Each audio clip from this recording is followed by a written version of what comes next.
Bom, pessoal, hoje eu gostaria de falar com vocês um pouco sobre a unção na Bíblia Sagrada. Qual o sentido da unção, por que ela era feita, qual o seu significado. E para facilitar, eu trouxe aqui, para ilustrar melhor, dois objetos arqueológicos que eu quero mostrar para vocês. Vou pegar com cuidado o primeiro. Esse aqui é o mais antigo. Esse aqui é um típico vaso de unção datado do período da monarquia de Israel. Isso aqui data de pelo menos 800 anos antes de Cristo, ou seja, esse vasinho aqui tem 2.800 anos. E num passado remoto, lá em Israel, alguém colocou aqui azeite e guardava esse recipiente com uma tampa, evidentemente, e aqui dentro o azeite era colocado para ungir as pessoas normalmente. Ele pegava o azeite, podia ungir um pouco na cabeça, acontecia o caso da pessoa ungir a própria cabeça, ou ser ungido por outro, tá bom? O azeite era derramado geralmente na cabeça. Era a unção com azeite de oliva. Eu tenho um outro mais novo aqui do período romano. Esse aqui já é vitrificado. A gente não tem certeza absoluta das funções e modos desse tipo de unguentário. A gente chama esses jarrinhos de unguentários, porque é unguento que é colocado ali. A palavra unguento significa justamente o azeite que é derramado. Um unguentário é aquele recipiente para o azeite. É uma palavra mais técnica, menos usual. Esse aqui é de vidro, é uma das formas mais antigas de vidro que a gente conhece. Mais ou menos 100 a.C. que esse tipo de vidro foi feito, até chegar no modo de vidro que a gente conhece hoje. E provavelmente aqui também eles colocavam algum tipo de azeite perfumado para ungir as pessoas. Aqui já do período romano. Ou seja, eu tenho um exemplar que ilustra a unção no Antigo Testamento e no Novo Testamento. Agora, qual o sentido de ungir as pessoas com azeite de oliva? Nós vivemos numa cultura que, quando fala em azeite, você pensa, evidentemente, em salada. Ou, quem sabe, no máximo, usar o azeite para cozinhar em alguma receita, para fritar alguma coisa. Tem pessoas que preferem cozinhar ou fritar coisas no azeite de oliva a fazê-lo no azeite de soja, no óleo de soja, alguma coisa assim. Dizem que é mais saudável. Não sei, não vou entrar no mérito da questão porque não é minha praia. Mas normalmente, quando fala em azeite aqui, a gente pensa em comida. No Oriente Médio, o azeite tinha um sentido muito mais profundo. A azeitona era praticamente o fruto mais importante que havia em todo Oriente Médio antigo. Sem a azeitona, muitas coisas ficariam inviáveis. Vou dar um exemplo para você. Quando eles exprimiam a azeitona e tiravam dela o azeite, aquele azeite que eles extraíam, ele é o suficiente para manter aceso um pavio de uma lamparina. Eu tenho aqui uma réplica de uma lamparina, essa aqui é do período herodiano, da época de Jesus. Aqueles dois exemplares que eu mostrei anteriormente são originais. Isso aqui é uma cópia, tá bom? É uma réplica. Essa aqui foi feita agora, mas imitando como era a lamparina antiga. Você coloca um pavio aqui, geralmente um pedaço de corda ou tecido, alguma coisa assim, nesse buraquinho aqui, e ele tem a abertura que vai até aqui dentro. Aqui você coloca o azeite de oliva. Então, enquanto o azeite estiver aqui dentro, o pavio continua aceso, ele não apaga. Então, numa época em que não havia energia elétrica, numa época em que não havia combustível, como nós utilizamos hoje, pelo menos, ter um azeite era a garantia que você tinha iluminação na sua casa à noite. Eu sei que muitos filmes acabam mostrando aquelas tochas assim, ligadas, o pessoal com tocha, mas normalmente em casa não eram tochas que eles usavam, eram lamparinas como esta. E, gente, uma lamparina dessa à noite era o suficiente para diferenciar a sua vida em segurança ou perigo. Basta ver se você estiver na sua casa algum dia e acabar a energia de todo o bairro e você não encontrar um fósforo e uma vela para acender e para procurar alguma coisa. Você fica completamente às escuras. É terrível ficar sem energia elétrica. Naquele tempo, isso era o normal, porque eles não tinham energia elétrica. Então, quando chegava a noite, para você poder caminhar dentro de casa, ir de um quarto para o outro, pegar um objeto, ou mesmo para caminhar nos arredores de um quintal, você precisava de uma lamparina como esta. Mesmo para caminhar numa rua à noite. porque a lamparina você colocava aqui, acendia, como eu falei, esse modelo aqui representa aquele tipo de lamparina do Novo Testamento, você iria iluminando o chão e conseguia andar. Lembra quando a Bíblia falou, lâmpada para os meus pés e a tua palavra e luz para os meus caminhos? Como era importante uma lamparina dessa, mas sem o azeite que a ungia, não valia nada. Ou melhor, sem o azeite que alimentava, né? Ungir é derramar na cabeça. Sem o azeite que alimentava, não valia nada. Olha a importância do azeite. Mas havia outros usos também. Quando as pessoas iam viajar, normalmente elas colocavam uma espécie de cinto, assim, com elementos típicos para viagem. Ele amarrava uma faixa aqui assim mesmo, na cintura, um cinto, é o que eles chamavam de cingir os lombos, ou amarrar os rins, e ali ele colocava uma faca, um punhal, assim, porque na estrada ele podia encontrar um animal ou um assaltante, ele se defendia com aquela arma. Ele levava também um pouco de vinho, um frasco de vinho. Por que o vinho? Aqui ele levava geralmente a tiracolo, como se fosse uma mochila, ele levava um odre, que era feito de pele de animal, e o odre com água. Mas às vezes você ia encher o odre com uma água de um riacho que você encontrasse, ou um poço, e a água às vezes estava contaminada. Então aquele pequeno frasco com vinho que eles levavam consigo, às vezes era um frasco até mais ou menos semelhante a esse.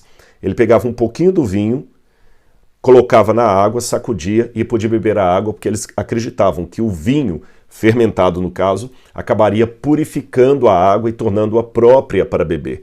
Porque mesmo a água encontrada em natura podia estar contaminada. E além do vinho e da faquinha que eles usavam ali, né, a pequena faca, o punhal, ele levava também o óleo. Por que o óleo? Se ele à noite parasse na estrada para poder descansar, porque às vezes não tinha uma estalagem, ele tinha que dormir debaixo de uma árvore até o dia amanhecer e ele continuar a viagem. Ele pegava a lamparina, que também ele levava consigo, colocava o óleo aqui e podia iluminar o local para ver se não tinha nenhum animal, uma cobra, alguma coisa assim para ele dormir e também para poder fazer alguma coisa ali de noite antes que ele pudesse dormir. Mas o óleo, além do vinho, serviam também para um outro elemento quando estavam misturados. Remédio. Geralmente, quando uma pessoa se feria na estrada por qualquer razão, o kit de primeiros socorros eram alguns bálsamos que eles levavam, e esses bálsamos eram misturados em óleo e passados na ferida. E o vinho? Ele passava antes o vinho para poder tirar qualquer tipo de contaminação. Era uma espécie de esterilização do local. Muito antes de Louis Pasteur descobrir as técnicas da esterilização, eles já usavam o vinho para poder limpar o ferimento, e depois do vinho aplicava o óleo. Você se lembra da parábola de Jesus, do bom samaritano, que quando aquele homem caiu à beira da estrada, o samaritano pensou-lhe os ferimentos, aplicando-lhe vinho e óleo. O óleo, então, era aquele elemento no qual você misturava o remédio. Então já vimos aqui que o azeite servia para iluminação, servia para remédio. Além disso, se você também ia comer, o azeite era o ingrediente básico do dia a dia. Eles não tinham muita água para fazer muita receita à base de água, cozinhar coisas. Então o que eles faziam? Eles pegavam a farinha, feita ou de cevada, ou do grão da cevada, ou do trigo, pegavam a farinha e misturavam em quê? Em azeite. E misturado no azeite eles faziam um pão, que era parecido uma pizza, e assavam para comer. E o pão, falando em linguagem brasileira, era o arroz com feijão das pessoas que viviam no tempo da Bíblia. Era o arroz com feijão deles. Por isso que o Pai Nosso de Jesus ensina, dá-nos hoje o pão de cada dia. E quando eles iam comer também, a expressão idiomática era, eles se assentaram para partir o pão, se reuniam para partir o pão, quer dizer, para comer, né? Para comer. A gente fala o arroz com feijão, e eles eram o pão. Então, o azeite da oliveira, ele era essencial para comida, para iluminação e para remédio.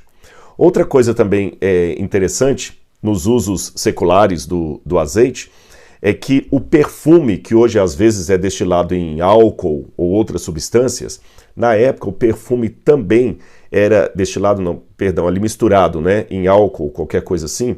O perfume, na época, ele era misturado no azeite. o azeite perfumado. Isso mesmo, o azeite era perfumado. A Bíblia até tem uma receita de como seria o perfume de um azeite próprio para ungir o sacerdote no templo. Se você depois olhar na sua casa, até quiser a receita para tentar fazer aí, você pode ir a Êxodo, capítulo 30, versículos 22 em diante. Ali traz a receita de como deveria ser preparado o azeite perfumado para ungir os sacerdotes. Deus falou que eles deveriam ter, até a quantidade era colocada ali, fala assim, 6 quilos de mirra líquida. Então tinha que ter mirra, vou falar só os ingredientes, não a quantidade. Mirra, cinámomo aromático. O cinámomo é aquela árvore cuja casca é muito cheirosa e é a casca que dá a canela, a cânfora, a canela é feita da casca dessa árvore, da cinámomo. Então você tinha que ter mirra líquida, cinámomo aromático, cálamo aromático, que era uma cana bem cheirosa. Alguns pensam até que seria a cana de açúcar. Os comentaristas têm uma dúvida, que tipo de cálamo seria esse aqui? Se seria a cana de açúcar. Outros pensam que poderia ser o papiro, o caule do papiro, que também eles usavam em perfume no Egito. Há caule de papiro na essência do perfume. Também a cássia, madeira da cássia. Você tinha também ter o padrão, e depois de tudo isso, você tinha que misturar todos esses elementos em azeite de oliveira, como está aqui na Bíblia, ó, azeite de oliveira. E depois estava pronto o perfume. E diz que o perfume deveria ser testado e feito de acordo com a arte do perfumista. Esse será o óleo sagrado da unção. E eu já trouxe de Israel uma vez um potinho com as misturas exatas de todas essas essências. E, gente, é um cheiro muito gostoso mesmo. A gente sente mais ou menos qual que era o odor de um sacerdote quando ele iria oficiar dentro do templo. Então, o perfume também era feito a partir do azeite de oliva. E tem uma coisa interessante. O perfume, para eles, tinha uma dimensão social talvez maior do que para nós. Eu vou explicar a você por quê. Não se tomava banho todos os dias. Lembra, eles viviam numa época, numa região que era maiormente desértica. Só Israel, o Israel moderno, o Israel de hoje, as delimitações do Estado de Israel, tem 63% ou 64% do território desértico. Naquela época, então, a água era muito mais escassa do que hoje. Hoje o pessoal tem tubulação, eles dessalinizam a água do Mediterrâneo para usar, mas naquela época as pessoas praticamente não tinham água. Então, você já pode imaginar que não se tomava banho diariamente como fazemos aqui no Brasil. O banho era uma situação muito rara e esporádica. Então, como é que as pessoas tomavam banho no deserto? Por exemplo, os hebreus que estavam passando 40 anos no deserto, como eles se banhavam? Novamente entra em cena o velho e bom azeite de oliva. Por isso que havia oliveiras para todo lado em Israel, é a árvore mais importante daquela história. Como que o azeite era usado para o banho? Eles pegavam o azeite perfumado, que como eu falei, eles podiam perfumar o azeite, e passavam o azeite na areia e faziam um emplastro de areia com azeite. Pegavam aquilo ali, punham na pele e depois vinham com uma espátula fazendo uma espécie de esfoliação. Depois era só um pano úmido para tirar o excesso e o banho estava tomado. Eu vou até tomar água depois dessa.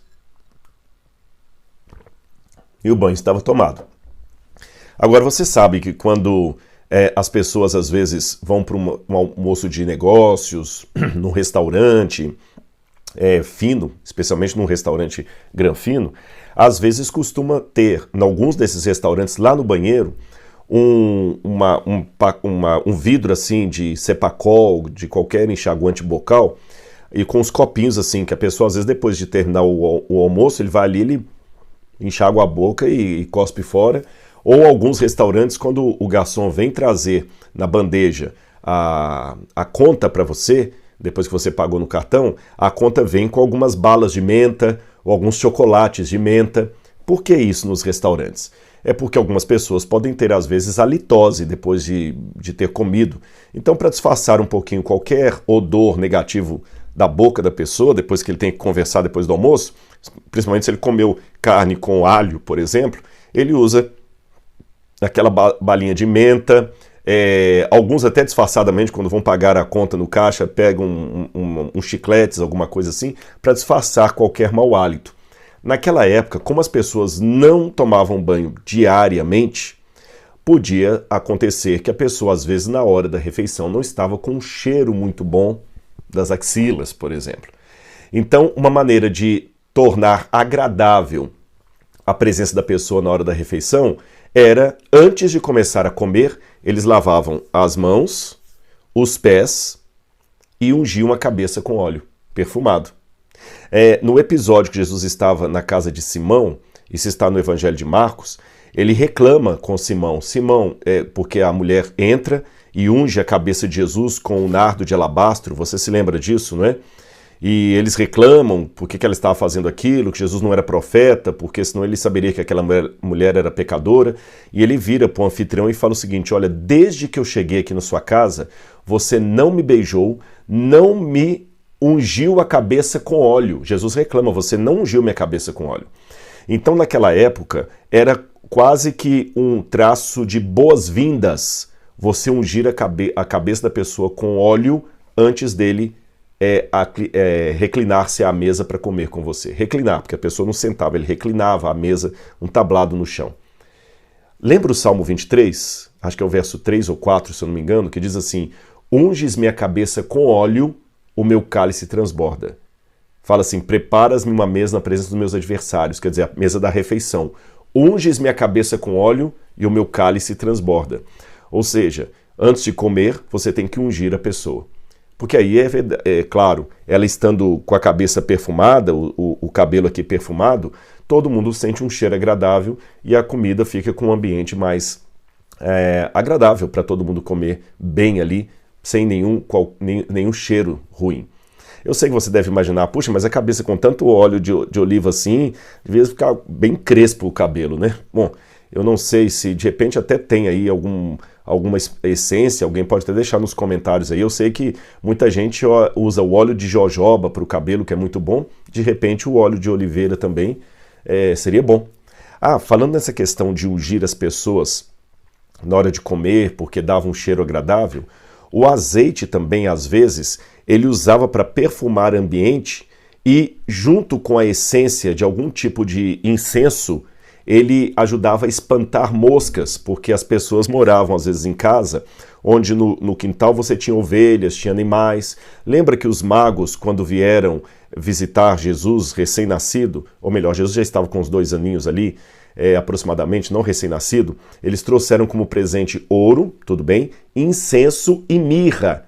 O incenso para dar aquela fumaça, para espantar qualquer tipo de mosca que pudesse vir ao bebezinho ali, e a mirra para misturar com o azeite de oliva e perfumar o ambiente. Olha quanta coisa, gente, o azeite proporciona. Agora, tudo isso que eu falei com vocês tem uma dimensão mais secular, embora eu fiz menção aqui da unção de sacerdotes, mas é uma dimensão mais secular.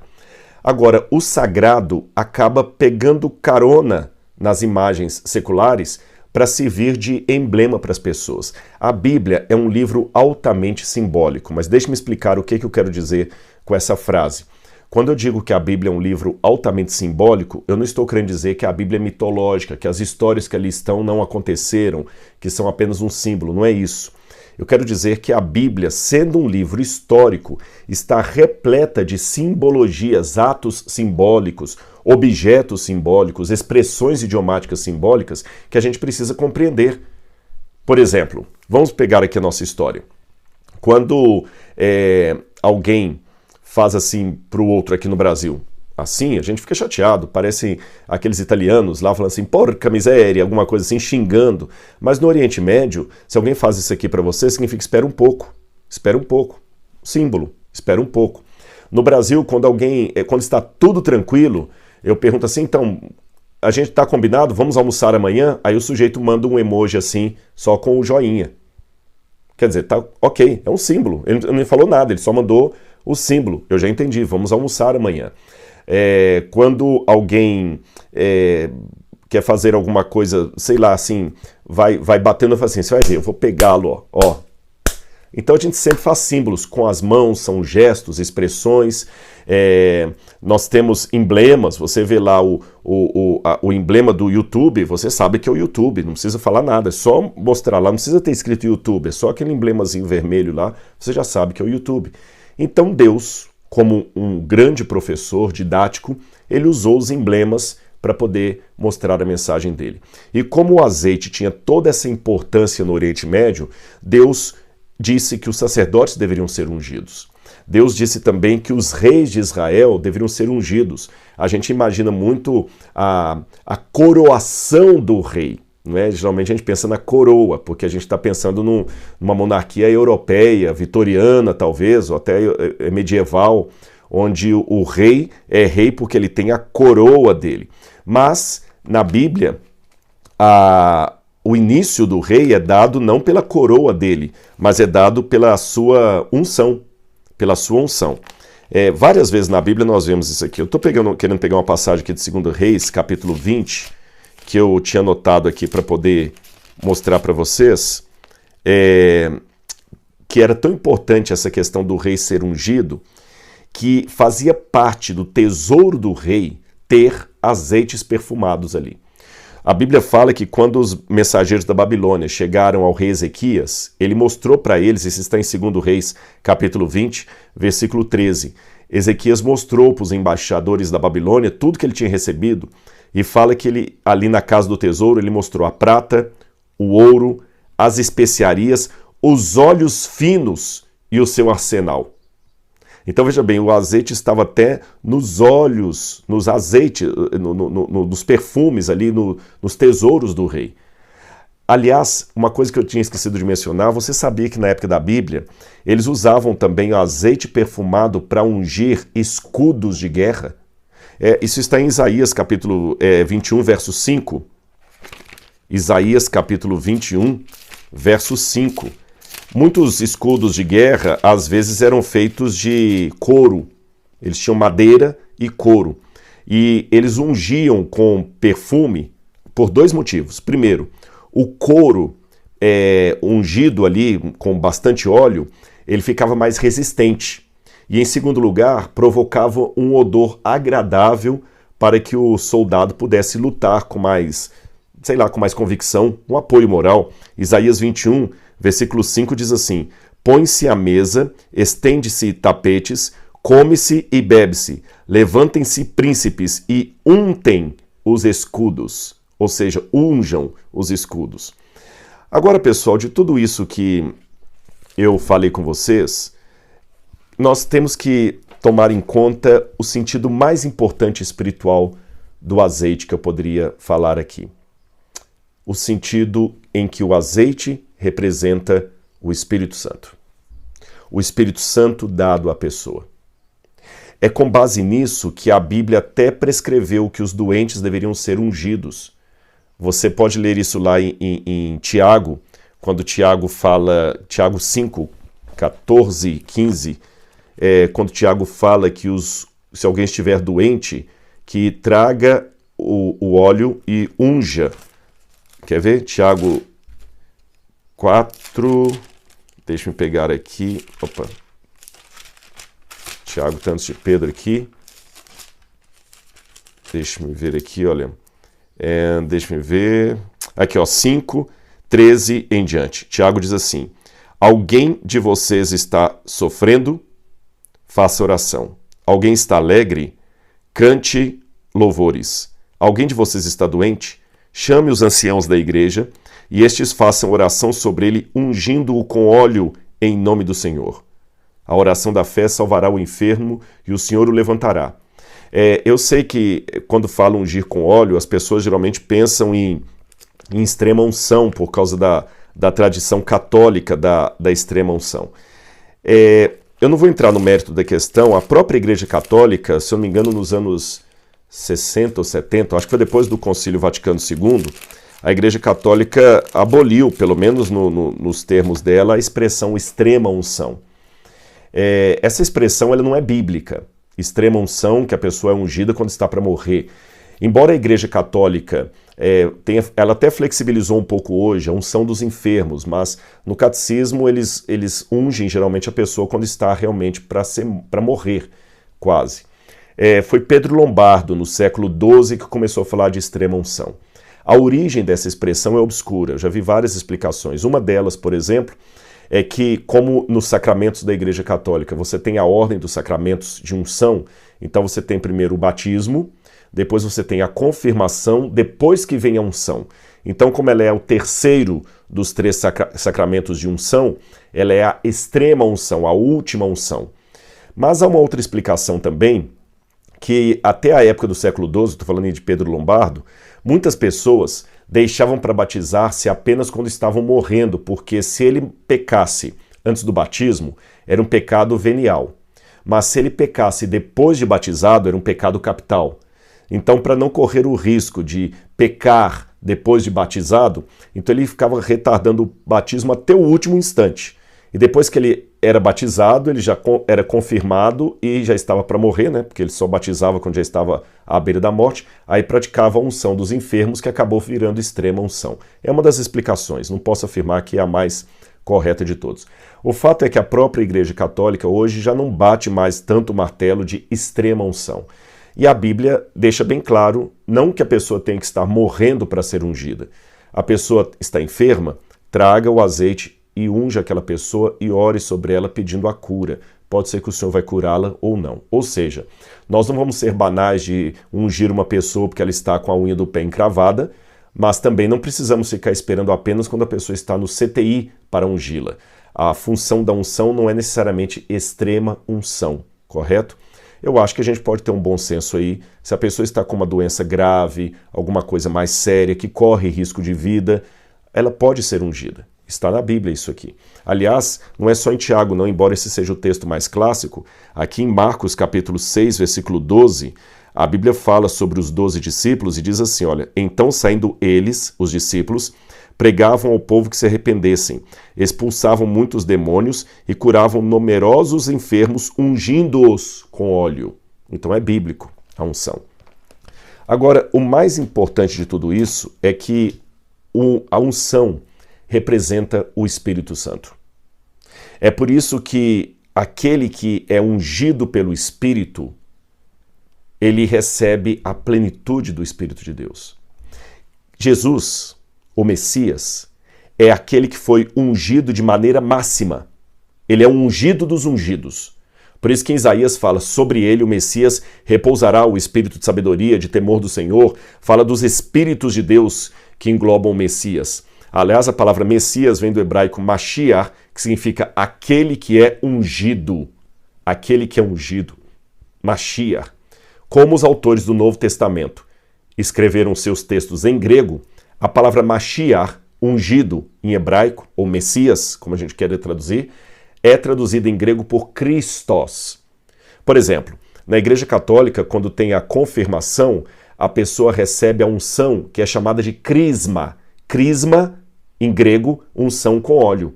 Crisma. Aquele que foi ungido, Christos.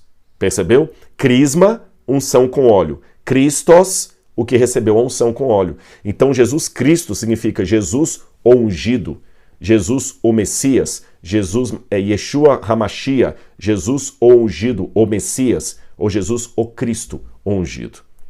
Agora, embora Jesus seja o único, embora Jesus seja o Filho de Deus, seja o nosso Salvador, inigualável, Rei dos Reis, Senhor dos Senhores, Mestre de toda a sabedoria, o grande Criador do universo, embora Jesus seja inigualável, num aspecto, ele paradoxalmente oferece um igualamento a nós.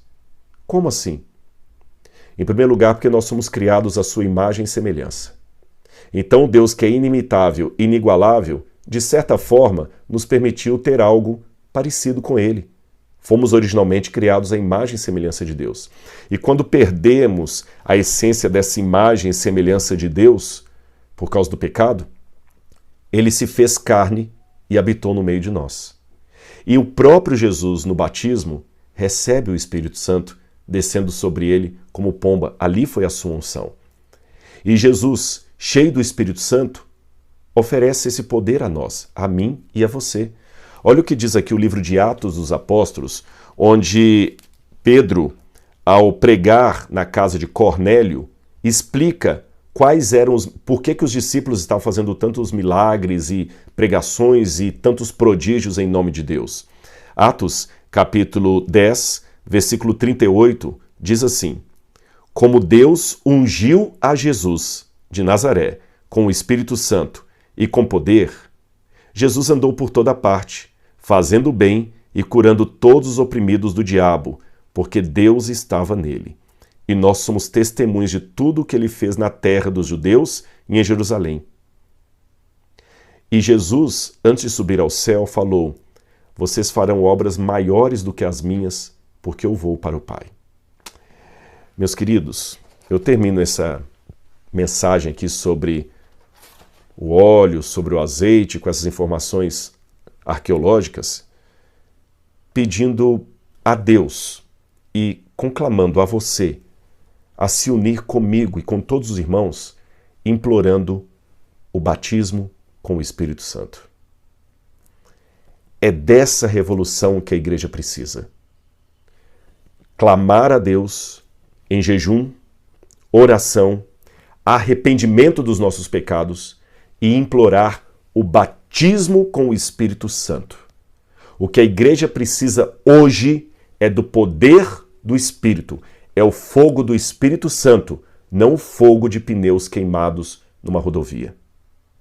Precisamos clamar pelo Espírito Santo, para que o Espírito Santo nos tome de tal maneira que nós vamos confortar os oprimidos, nós vamos visitar os presos na sua prisão espiritual, principalmente, nós vamos libertar cativos de Satanás, nós vamos reviver o Pentecostes do livro de Atos, porque esta é uma promessa de Deus para os últimos dias. O que Deus está esperando para derramar o Espírito Santo de maneira cabal sobre todos nós? O que Deus está esperando para nos ungir com azeite perfumado do Espírito? Talvez Ele está esperando a nossa decisão. Será que nós queremos mesmo ser cheios do Espírito Santo? Você quer ser realmente cheio do Espírito Santo? Pense nisso, porque, como eu costumo dizer nas minhas aulas, quem quer dá um jeito. Quem não quer, dá uma desculpa. Dá no Senhor o Espírito Santo. Que Deus abençoe a cada um de nós.